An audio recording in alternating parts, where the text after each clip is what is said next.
Welcome to Santa Barbara Talks with Josh Molina. It's such a pleasure today to be here with architect Ed Lenvik to talk about State Street and the State Street Master Plan and this meeting that we had this week about the future of State Street.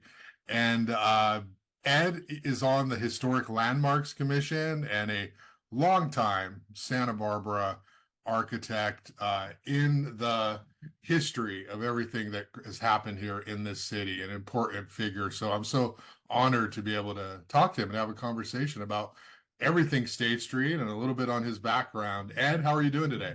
Good. Glad to be here. Glad to be here. Thank you. Appreciate it. Let's dive right in. There was a State Street Master Plan Committee meeting recently, a few days ago, and I covered it. I wrote about it, took a bunch of photos. And one of the things that I felt was a little frustrating from a journalistic perspective was hearing only from some members of the committee, and in some cases, not even members of the committee, but staff members of the city. And I think that that discussion is so important that we want to hear what the advisory committee members say. There was a break in format because there were these small groups, and then there was a report out from those groups. And I understand there's still another meeting to come and there's still stuff to be had. But in terms of this process, I wanted to hear more. And I wanted to hear more from the members and especially you, Ed. So let's talk about State Street and the master plan. What are your thoughts based off of the renderings that were presented, the meeting? What would you have said if you had an opportunity to talk at that meeting? Well, if you don't mind, I might like to step back on this process slightly, and you interrupt me at any point and say, let's go someplace else. But, we've been at this for, 3 years now or more? And it started out, obviously, due to the pandemic and the closure of restaurants. So the city did the right thing by providing an opportunity for restaurants to operate, parklets, closed streets. Mm-hmm. And from that, grew this idea that, geez, State Street should really become a promenade. And the city went out with requests for proposals from various planning groups, companies, and arrived at the selection of one, MIG. And that was probably, a good 2.5, 3 years ago. And in essence, in my opinion, nothing of significance has happened since that time. Mm-hmm. We've had numerous community meetings, really good involvement of community members. They have offered a lot to the discussion and given a lot of information to staff and to MIG. MIG then came up with a scheme which they presented to us, which went nowhere. It did not represent Santa Barbara, and there was an outcry among many of the State Street Advisory Committee members that this thing is going the wrong direction. Around the same time, we had a presentation from the Transportation Department, and it was revealed to us that State Street must have bikes on it. It is a major corridor for bikes, and there was very little we can do about it. Again, that was new information to a lot of the State Street Advisory Committee members and was not well received. Since that point in time, I don't believe we have made the kind of progress that was intended. When the city signed an agreement with MIG, it was to do a master plan, but include information on housing and on State Street, on how you handle drainage on State Street, how you handle utilities, infrastructure.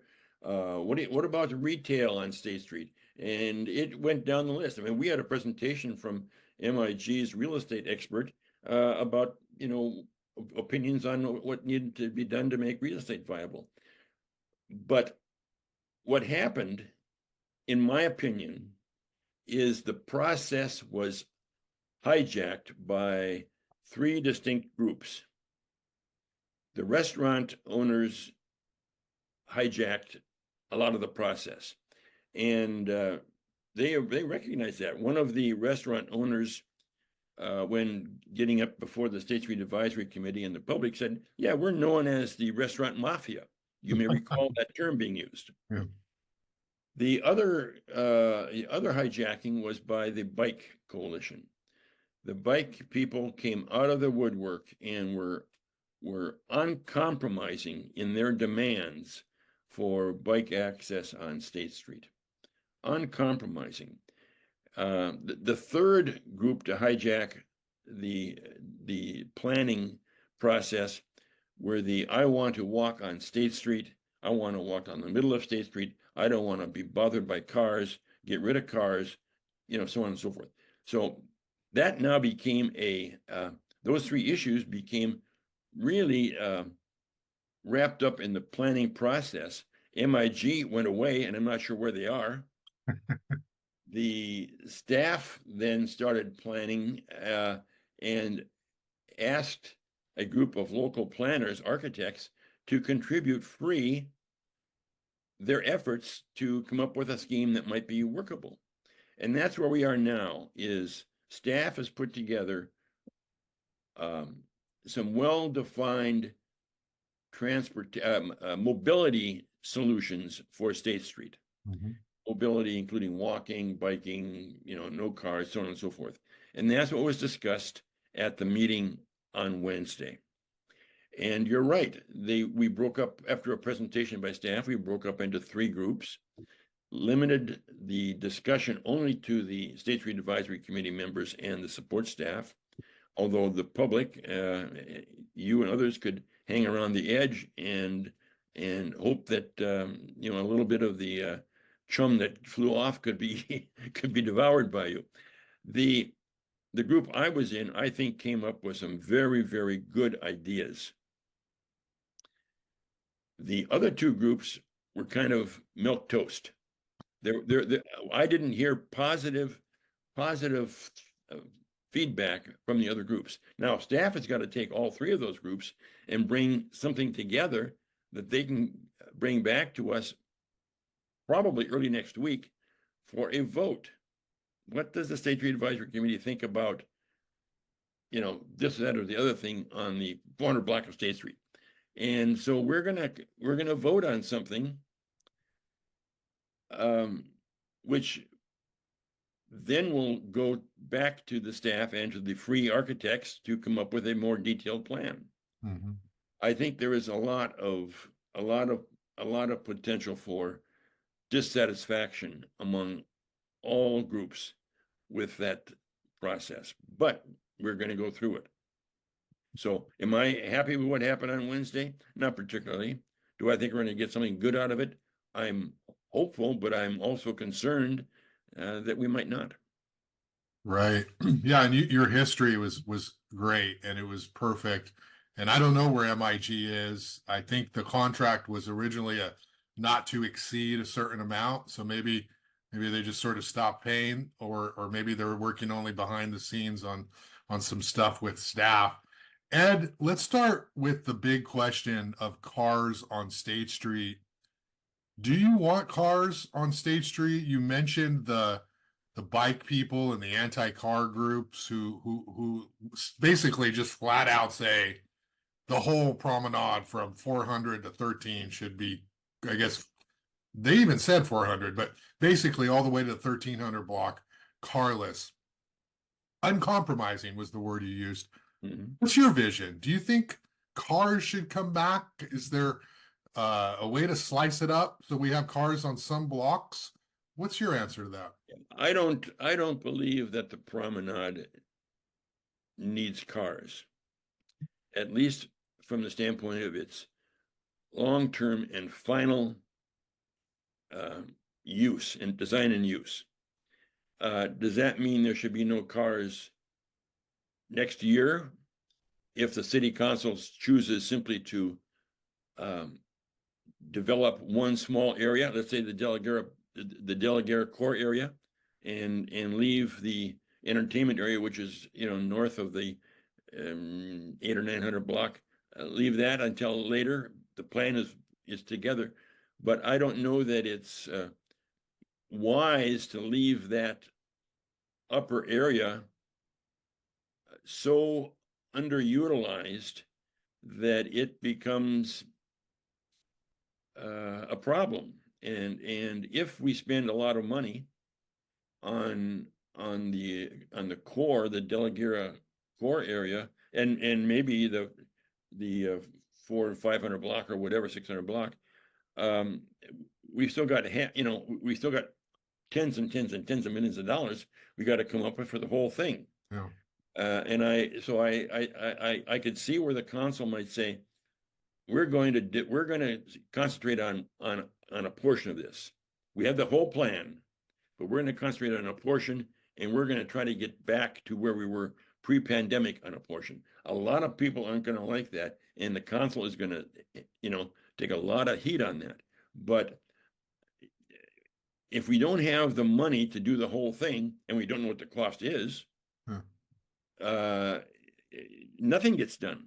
So the council, in their wisdom, is going to have to take and select a specific area to develop fully. And I believe that will probably be the De La Guerra core area, the old center of town area. Yeah. And then the question is, what do we find acceptable for the balance of it for the next 5 years or 10 years? Right. I don't know.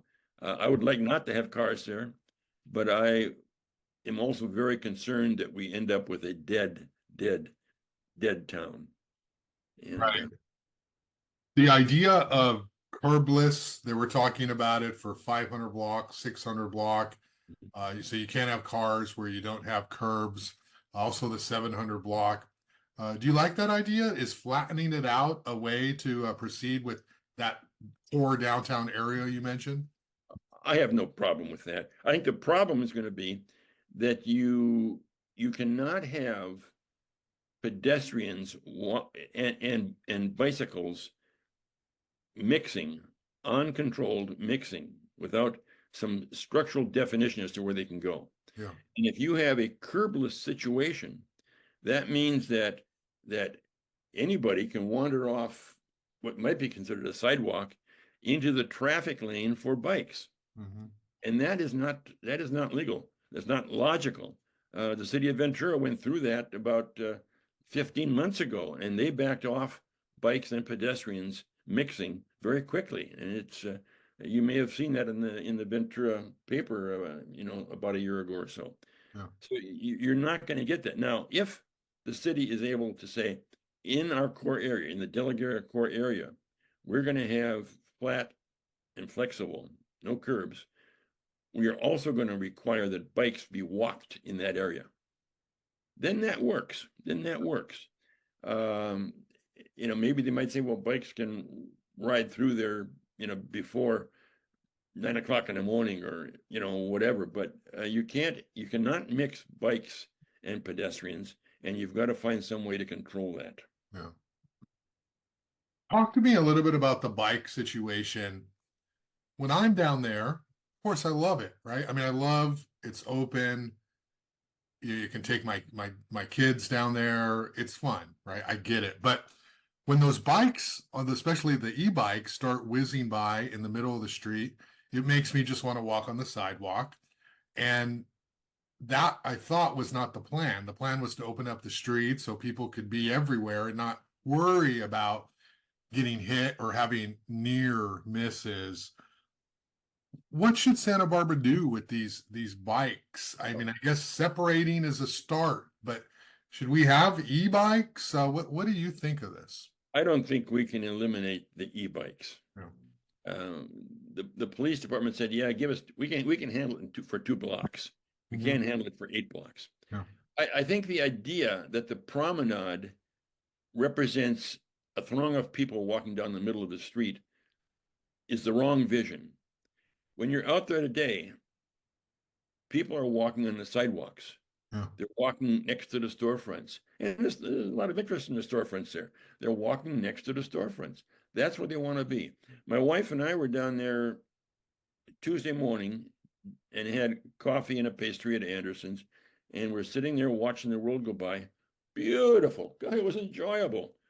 I think in the half hour we were sitting there, we saw maybe 3, 4, or 5 people walking down the middle of the street. Yeah, We saw a number of people kitty corner across from Figueroa Street over to CVS, but you do not see people walking down the middle of the street. You see a lot of people on the sidewalks, yeah, even on Saturdays and Sundays. You see a lot of people on the sidewalks, and I think our promenade should be viewed as sidewalks.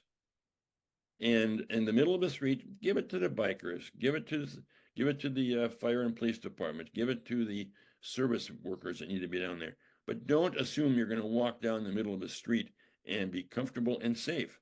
right. Walking down the promenade is walking down, the side area, the sidewalk area, and that's where it really works well. And you don't have to pave the whole 80 feet wide and brick or whatever it's going to be. You pave the sidewalk areas and you devote other paving materials to where the bikes and trucks and so on and so forth go. Hmm. So I think the bikes are going to be there. You're not going to get rid of them, except maybe, as is advocated by the staff in that governmental section area, where they got to get off and walk them Walk because them. Hmm. they want to have too much other activities going on in there to permit uncontrolled bikes wandering through it. I was talking to Cass Ensberg, an architect, and she has been very vocal about mobility issues, people with disabilities, senior citizens, people who use a chair to get around. She's talked about her mother, and those are real issues. And what we hear at the meetings are generally younger people talking about the way they move around in the world. And that's normal. We all talk from a perspective of where we are at in life at that time. But the city has to make a decision that fits the most amount of people.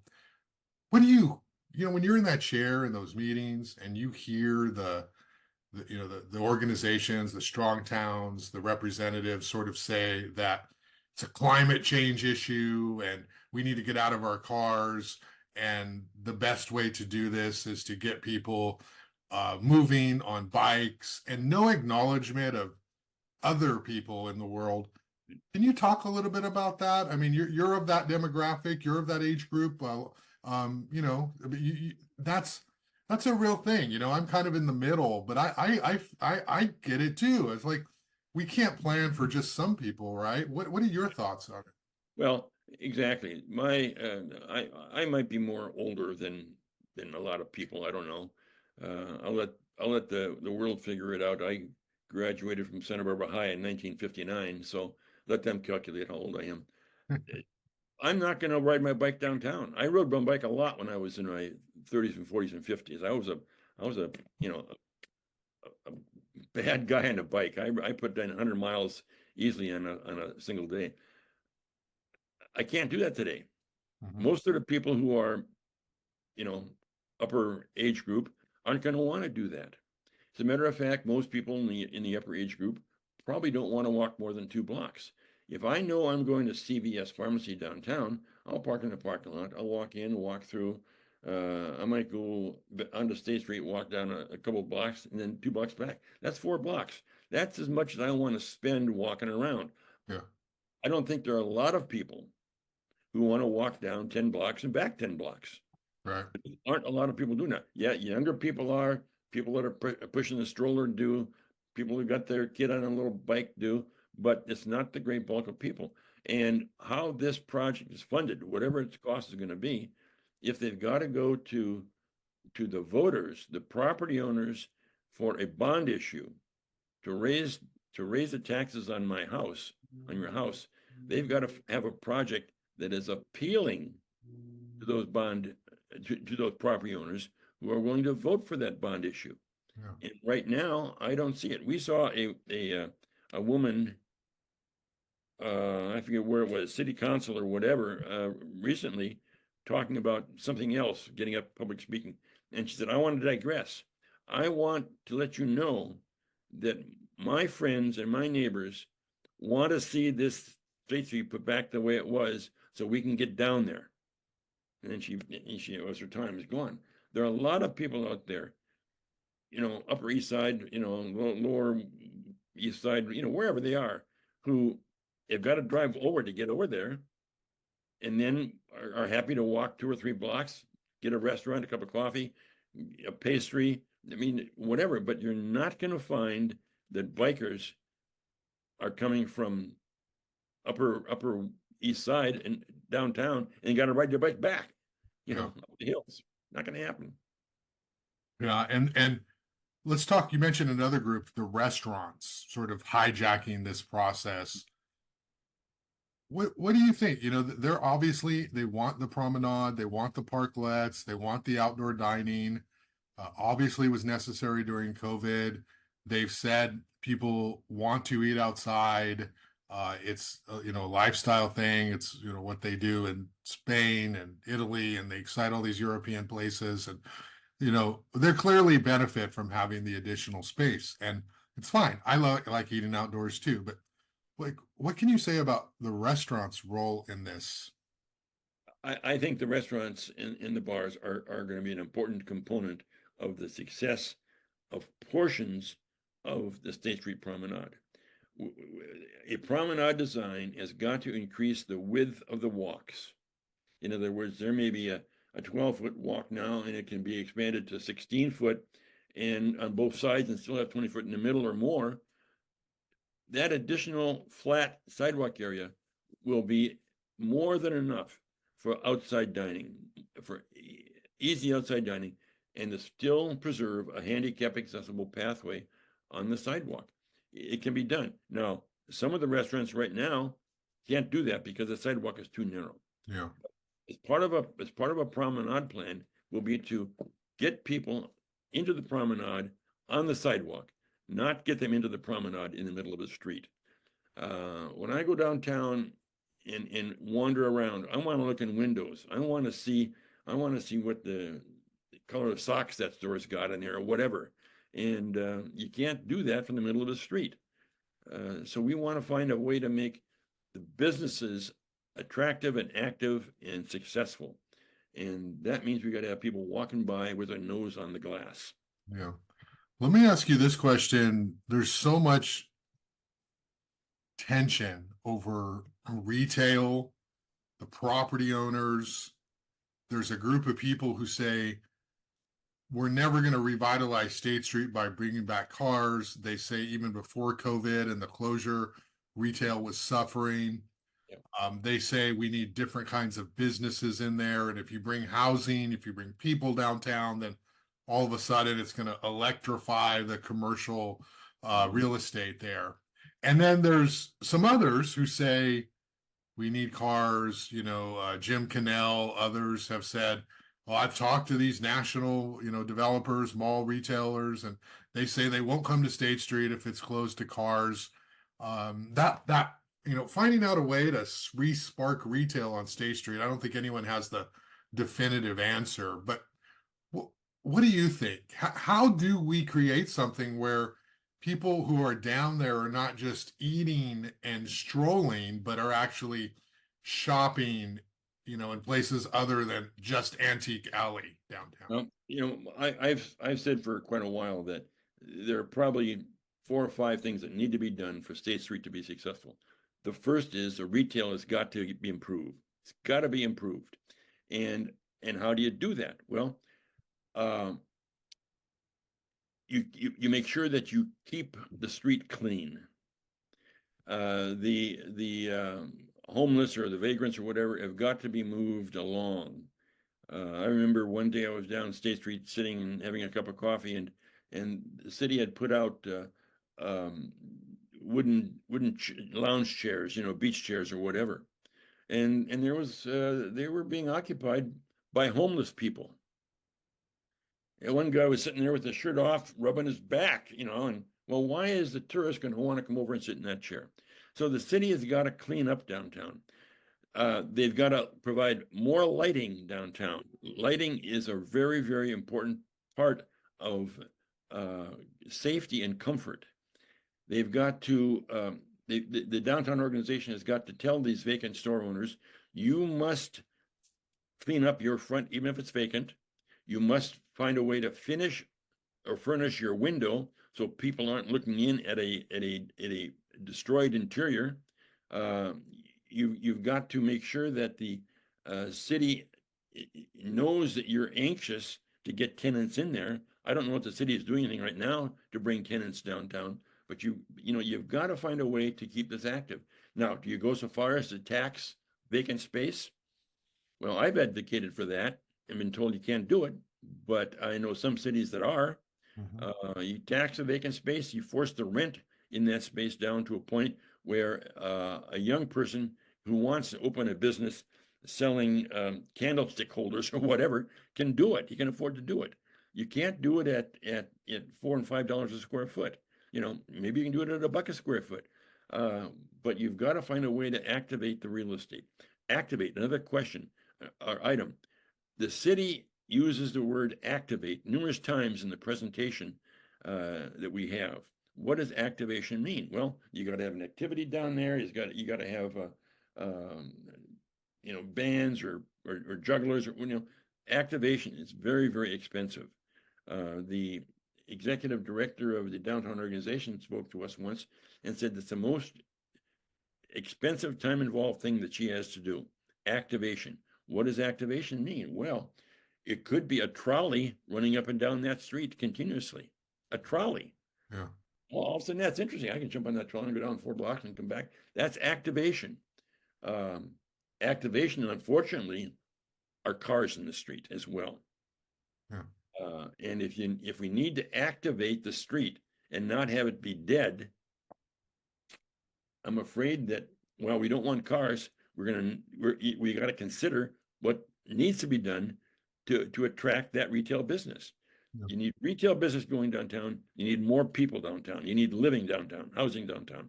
Those are two of the main things. If you got housing downtown, a lot of things are going to change real fast. And maybe that'll happen. I would hate to think that Macy's is driven out of State Street and decides, we need to be in Santa Barbara. Let's go back to State Street where we were. Wouldn't that be awful? I mean, there goes your housing. But Macy's, I don't know. Maybe they don't have a title to that lease any longer. I don't know. Yeah. But activation can be really, really important. One of the things that the group I was in on Wednesday advocated for was a trolley. Yeah. And the staff is against that. I don't know why, but staff is against the trolley. It could be on rails, it could be on rubber tires, it could be on whatever. It could be up and down, it could be up and turn around and come back. You need to activate the street. Yeah.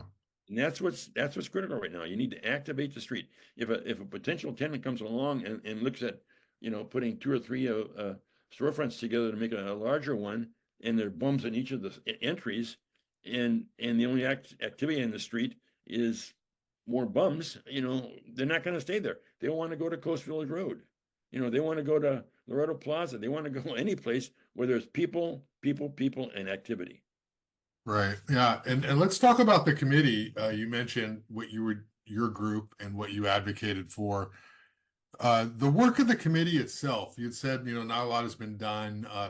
It's kind of a big committee, right? It's a lot of people on this committee. And I guess the idea that Dave Davis envisioned was to have everybody represented. But, if you get too big, it gets unwieldy. What do you think of the committee and its makeup? Yeah, I don't know that it was Dave Davis's decision. Okay. It was the council's decision to have the committee the size that it is. Okay. The staff may have had input on it, but Dave Davis was simply another committee member that was probably pre-programmed to be elected, the chair. But the committee in 3 years has not taken one vote on anything. So how much advisory are we if we have not taken one vote? They're now trying to get a vote on this last, mobility, discussion issue coming up, and maybe we'll vote next week. But so far in 2 or 3 years, we've not voted. We're not much of advisory at all. Not much advisory. Yes, unfortunately, it's too large. But I don't think there's any choice. I mean, the council had to get as many people in there to represent, stakeholders as they possibly could. and I think they're probably at the right amount. But we have not been used. We have not been asked to take a vote, and that's the unfortunate part. You know, a vote on how should we handle stormwater. Well, give us some options and then Yeah. let us vote. That doesn't mean that that's what it'll end up being, but at least we have given input, or give us some options on how to get more housing downtown. And that was one of the charges for MIG. What do you do to get more housing downtown? Well, you must revise the zoning ordinances.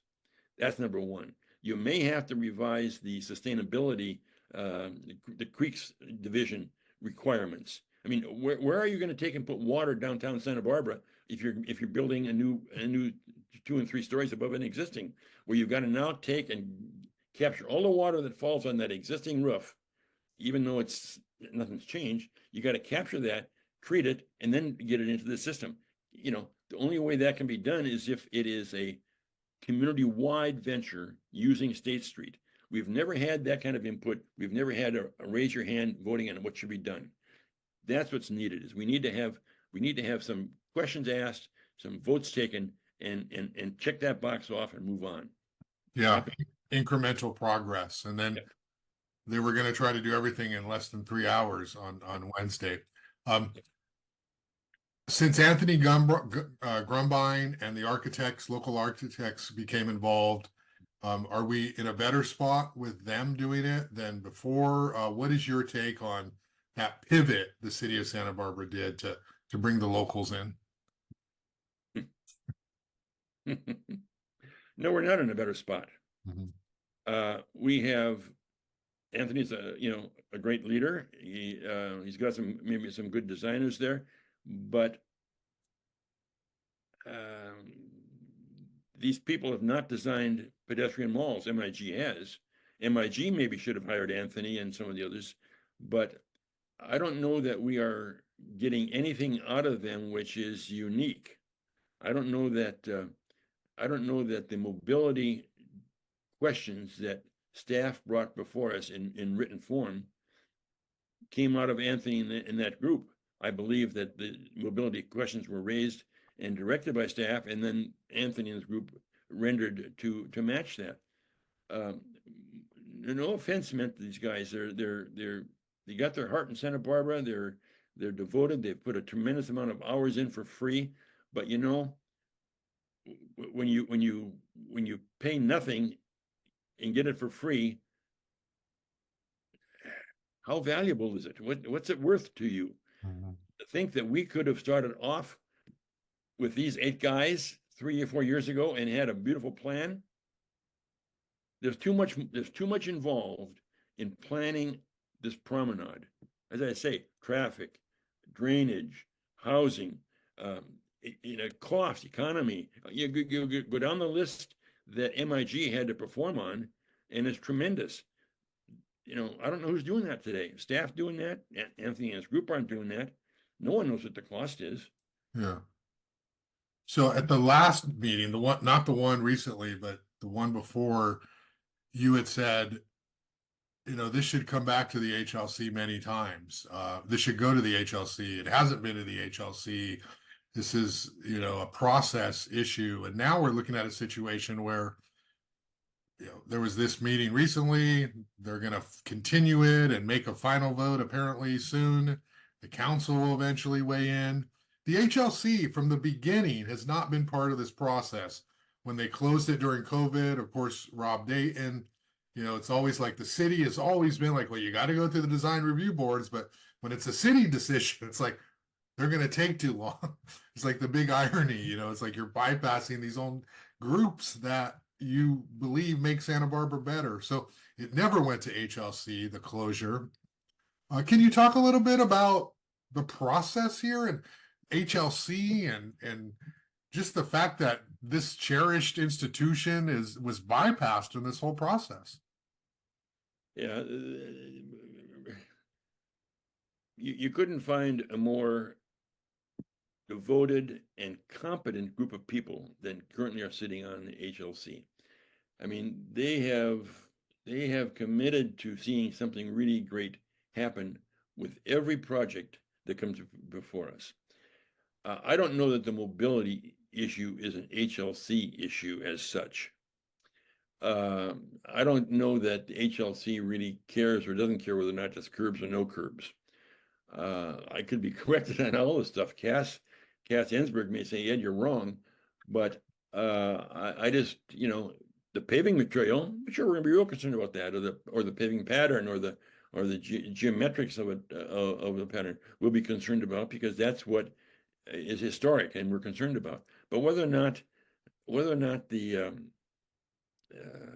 you know, the street is 20-foot wide or 22-foot wide, or there's curb or no curb, I don't think HLC is concerned about that. Now, if you're all of a sudden advocating that the 20-foot wide mandated portion curve and do whatever, well, what is the basis in historic architecture, Spanish Mediterranean, for that curving and winding boulevard? It's probably not a lot there, but I don't know that. I think HLC is really concerned that we have been purposely, legislatively avoided on what's happening downtown from the standpoint of the parklets in particular. It just, and the barriers. I mean, there's no reason to think that we couldn't have contributed some real meaningful design ideas on barriers and whatever, as opposed to the Public Works Department and Fire Department saying, you're going to use these K barriers, period. No discussion. Well, there's a lot of discussion in Santa Barbara. It happens all the time. I don't walk down the street that I'm not, accosted by someone who has an opinion. I was with my dog for a walk up behind Sheffield Reservoir this morning, and a woman I've known and who's been involved in the community for forever stopped me and chatted, and said, keep doing it, keep doing it. When I don't mean to drag your ass here, but you got a lot of time left. When I started business in Santa Barbara, and I owned my own business for 35 years or more before I sold it and retired, there was not a lot of excitement about HLC's involvement in downtown. Yeah. As a matter of fact, it was an advisory committee until a charter, I don't forget when it was, 80s maybe, that became a charter. But what I can do is look back on my time as an ABR member. Every year, every couple of years, the stuff that was getting built was better than the year before. And that was when I was on ABR. The city really improved itself over time. And the same is true today. We are getting some beautiful buildings downtown, just strikingly beautiful buildings downtown, that we should give a lot of credit to the Landmarks Commission for. They do a good job. Now, can we do better? Can things move along faster? I was downtown the other day, and there was a red tag, a construction building permit tag on a window. Stop construction. You are making changes to the exterior facade that were not approved by Landmarks. Well, now that guy has stopped construction, so he probably is not going to get back to constructing in that building a couple of months, because he or his architect or somebody forgot to talk to Landmarks. They're going to blame Landmarks for the delay. There ought to be a way to get that guy's project back in almost immediately. The city should say, the planning director, should say, get that thing into Landmarks today on special provisions. We want to make sure that guy is under construction again fast. But it was in like the 1,000 block or 900 block. On the window, stop construction, no HLC approval. Well, all of a sudden, HLC is the bad guy. And we shouldn't be. We want to see this thing move ahead as quickly as possible. And I looked at that storefront, and what could be done unless you tear the whole damn thing out and put a modern storefront in there? It's beautiful. We gotta find a way to work with the businesses downtown to not cause delays, not make things more difficult for them. We got to find ways to make it easier for them to want to be downtown Santa Barbara. Yeah, definitely. The parklet issue was a big deal with HLC and Right. kind of this mess. And I Yeah. guess we put art now on the K rail on Ortega. It's a Yeah. temporary thing, but Yeah. it's better than just what was there before, right? Better than nothing. Well, maybe, Maybe. maybe, maybe, but again, city attorney says, HLC, you have no control over art, period. So we saw it as a courtesy. Yeah. It was going to be done because the arts board or whatever commission, whatever freedom of speech, you can't judge art, and therefore we could not have anything to say about those panels and their artwork. Yeah. It's short term. It'll go away. Life goes on. Hey, Ed, let me talk to you a little bit about you and your background. You said you had a business for 35 years and then sold it. My interaction with you has been mostly observing you over the years. Can you talk to me a little bit about your Santa Barbara story, how you came to Santa Barbara, and sort of how you got to where you're Well, at now? sure. I was born and raised in Minnesota, Mhm. so I can talk Minnesota if you want. But my parents got tired of the weather, and my mom and dad opened a hardware store in Goleta, Western Auto. And so I took my last year of high school in Santa Barbara High. My brother is 2 years younger than me, was San Marcos. I went to Cal Poly and got my degree in architecture. My wife and I moved to Los Angeles, and I worked down there for about 3 years. And along with a good friend, Don Sharp, we decided that we wanted to get out of LA. So where are we from? Well, Santa Barbara. Don Sharp is from Santa Barbara. I picked up my wife and kids, and we came up here, and I got a job. And we just grew with Santa Barbara. Bought a house, bought a lot, built a house, so on and so forth. Grew with Santa Barbara. Made a lot of contacts and friends up here.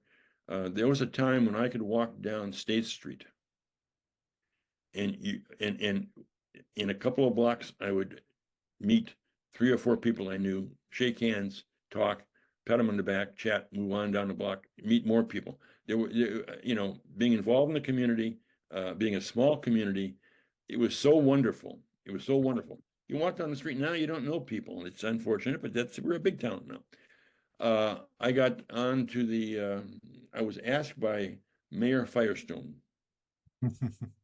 uh, if I would fill out a term on ABR from somebody who retired. So I asked my boss then if he objected to that, and he said, "No, get on that board." So that's when I started my involvement with the city of Santa Barbara from the standpoint of design review. I served on ABR for a lot of years. I served on the first environmental review committee for the city of Santa Barbara before they took it all into staff. I've served on the county design review board. I've been on numerous committees, that the council's set up to do whatever during the time. And now I'm on landmarks, and I really enjoy landmarks because it is being an older person, I appreciate that style of architecture, and I know where it's coming from and what you can do to make it really successful. So my firm basically did work in the Tri-County area. We were out of state occasionally, but basically the Tri-County area. We had a lot of good clients here. Um, we did the Ralph's Market on Carrillo Street, for instance. Oh, yeah. I can point, dozens of buildings around town we did. None of them have a name on them because they pretty much fit in well in the neighborhood. Yeah. It's an office building or a residential project or whatever, they fit into the neighborhood. And that's one of the things I and I think a lot of others on the Landmarks Commission, as well as ABR, strive for, is making sure that what you're building has at least some connection with the neighborhood from the standpoint of style, scale, We all recognize it's going to, scale is going to change. We're going to get much taller and bigger, particularly downtown. And I think a lot of us are in favor of that. A lot of us would love to see, 3 and 4 story buildings on State Street or on Carrillo or on Chapala or whatever. We would like to see that denser building downtown. And it can be done, and it can be done well. And there are architects in town right now who are doing big buildings downtown and doing them very, very well. And we should appreciate that and encourage that. Yeah. So yeah, Well, I retired in 2010, sold my business, and have been just irritating people since then. well, the Ralph's is like one of the nicest supermarkets in the country, and people think it's housing or a hotel, or they think it's something other than a place you buy groceries because it's so well done and just looks like it blends in there, in Santa Barbara. So And we were told by someone that when it was under construction, someone stopped and said, "Is that the Mission?" yeah, exactly. So yeah, and so how has Santa Barbara changed in good ways and bad ways, Ed? We hear constantly this generational battle. There's this, new blood of people coming in, UCSB grads moving in. They want to be able to live downtown, and they approach these things as though they're the first people who ever try to consider these issues. And every generation goes through these issues. How has Santa Barbara changed from the Well, time you started until now? yeah, one of the things that I encountered when I formed my business and was moving on is that a lot of the people that I knew and were working with were members of Kiwanis or the JCs, for instance, or a lot of the community organizations were where you found friends and business associates and whatever. And I don't know that today those organizations are grabbing the young people off the street like they did in the 70s and 80s, even the 90s, because for instance, I was involved with the Santa Barbara JCs a lot, and that organization, in essence, built the zoo, and that kind of contribution to the community and that kind of involvement, working on weekends with others, and as I say, you walked on the street and the guy that you were digging ditches with on Saturday is the guy you meet on the street on Tuesday. It's a great way to do things, and I'm concerned that what's happening today is we're building housing, 1 bedroom studios, some twos, whatever, for people that aren't going to engage themselves with the community. Mm-hmm. If we're building 2 bedrooms and 3 bedrooms and maybe more, now we got families downtown, and that's good. And those people are going to want to be part of the community because their kids are here. But if all you got is studios and 1 bedrooms and people who are now, working in the service industries or whatever, they're not going to be, I'm guessing now, they're not going to be as involved in those community organizations that were so powerful and well respected when I was kind of moving through my younger years. And that's one of the big differences that I see. Yeah. And, Santa Barbara's always had a problem with homelessness, unhoused community. The term changes. I grew up here. I remember lots of homeless, unhoused individuals over the years. It's always sort of been that way. I know that a lot of the commercial retailers say it's much worse. What's your perspective? Is it much worse now? We have a lot more awareness. We have housing that's being built for them. Has that issue changed dramatically for you? I really am not that observant of that. Yes, you do see them downtown. I don't let them bother me. I don't think they are bothering the tourists as such. Occasionally you'll see one guy running down the street yelling and screaming and jumping up and down and using a lot of 4-letter words, but that's not happening that often. I believe the police department is doing what they can logically do to maintain some kind of control of that downtown. And I don't, it's, you wonder how come there are no homeless people out at the Goleta shopping complex. You wonder why there are no homeless people at Loretta Plaza, why, Coast Village Road. I mean, apparently there aren't that many, if any at all there. What is different about that? And why are those places so attractive as opposed to State Street? It's, if you could transfer a little of that, Yeah. it would be a wonderful thing for State Street. I don't know that the homeless are the only thing that's a contributor to that. And it's amazing how much effort this community has put into housing them. I think Santa Barbara's housing authority is probably preeminent in the state from the standpoint of getting housing built, getting it built inexpensively. And oftentimes when a project by the housing authority comes before HLC for approval, we are told by, I forget the executive's name, we are told we're thankful that HLC has given us input because we want to make sure that we are a good neighbor, and they're building good buildings and well-designed buildings, and that's appreciated. Yeah, Rob Fredericks, probably the Yes. person you're referencing. Yeah. Mhm. So as we wrap up, Ed, just like two more questions. Santa Barbara, you're a definitive, iconic Santa Barbara guy, right? What's special about this community? There's a reason why HLC, ABR, Planning Commission, these design review boards exist. It's in the charter. What is it about Santa Barbara we're trying to preserve? But at the same time, for those people watching who feel like Santa Barbara's got to change, what changes do you think we should go in from your perspective? Because obviously we can't stay still. Well, it's a tough question. I think Santa Barbara is generally is doing very, very well. And I would other than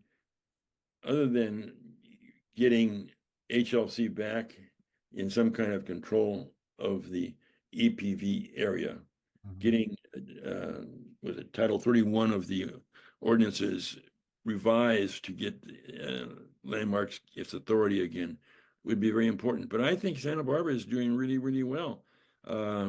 Streets are doing well. We're getting roundabouts constructed on Cabrillo Boulevard. It's just we're doing well, and we've got to be appreciative of it. I think that everyone would like to get their permits faster, and I don't know why that can't be done.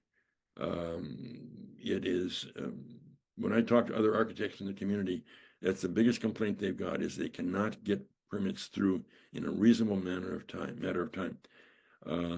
But it's doing well. I mean, I drove downtown to a meeting last night at about 5:30 or whatever. The beach was crowded. My gosh, the beach was crowded. The summer music series was getting underway, and the Greek festival was going on, and people were just having a hi-ho time. It was just absolutely amazing activation. I went to the meeting in the funk zone. Man, it's busy as heck. Yeah. Then on my way home at 7:30 or 8 o'clock, whatever, I drove not up State Street, but I did the crisscross, across State Street. Nothing going on. Yeah.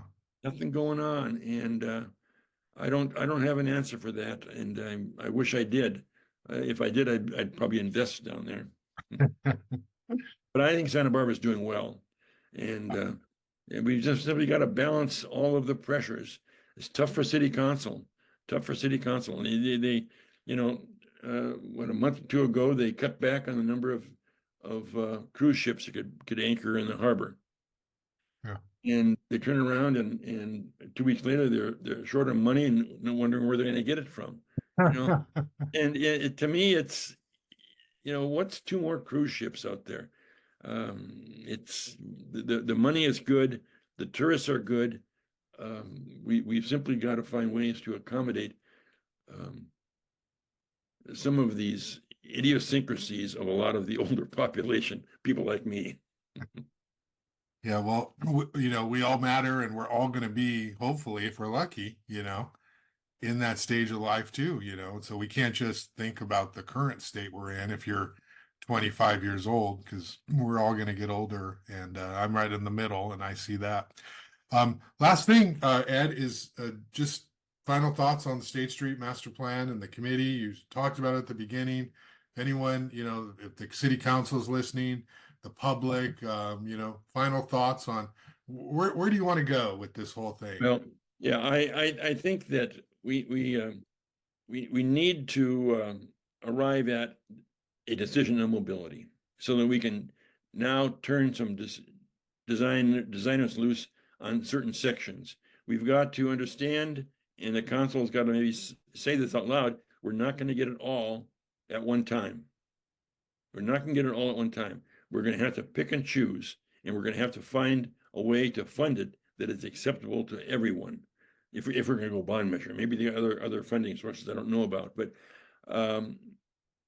I think the council is hoping that the State Street Advisory Committee will be their cover. And I don't know that that's going to happen. I think they're going to get a muddled response from the State Street Advisory Committee, maybe staff as well, and the council is going to have some tough decisions to make. They know more than I know that they've got to ignore the myriad of letters that come saying, you know, no cars or bikes only or whatever. You've got to read them, understand them, but you've got to weigh them, you know, very carefully. I remember when what was the bar downtown that was scheduled to leave, the Irish bar? It was scheduled to be demolished. Dargan's? No, I mean, not Dargan's. No, no, the press room. press room. Oh, yeah. And all of a sudden, the press room came up at city council and plopped down a petition that had, what, 8,000 signatures on it? Yeah. I mean, it was 5,000. It was an immense amount, more than you could have gotten through the doors in the entire life of the bar. They plopped down 8,000 signatures saying, well, you must preserve this. Yeah. Well, my God, what's a politician to do? Right. And the same is true for the bike clan and the restaurant mafia. Some of those restaurants are going to have been there a lot of years, and they're going to be there a lot of years. A great deal of the restaurants are going to come and go, and that's the nature of the beast.